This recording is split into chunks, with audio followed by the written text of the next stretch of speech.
And then I was lucky enough to spend the last 14 years of my career as the Queen's personal protection officer, a position called the Queen's police officer, until I retired. Her wit and charm. How did you find her? Oh, I would give you 101 examples of her wit and her charm. And would you like some? Yes, please. Oh, yes, please. Go for it. Yeah, well. 1 o'clock. OK. But one of my favourite stories is when we were at Balmoral, and the Queen used to go up there in May to Craiggowan House and just stay there privately for a weekend. And she would go out at lunchtime for picnics, and very often it would just be the police officer and Her Majesty. And one of the picnics I went out with her, we had a lovely picnic and a lovely chat, and then we went for a little walk, just the two of us. And normally on these picnic sites, you meet nobody, but there was two hikers coming towards us, and the Queen would always stop and say hello. And it was two Americans on a walking holiday.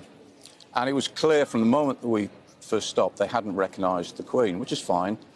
And the American gentleman was telling the Queen where he came from, where they were going to next, and where they'd been to in Britain.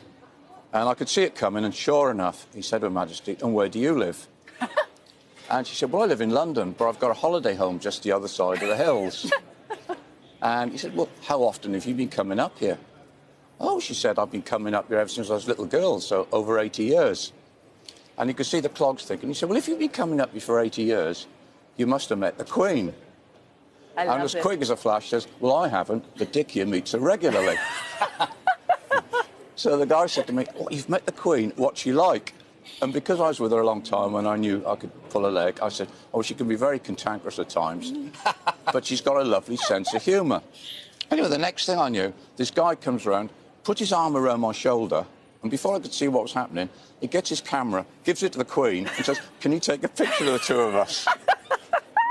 Anyway, we swapped places, and I took a picture of them with the Queen, and we never let on, and we waved goodbye. And then Her Majesty said to me, "I'd love to be a fly on the wall when he shows those photographs to the friends in America, and hopefully someone tells him who I am." Oh, that's brilliant.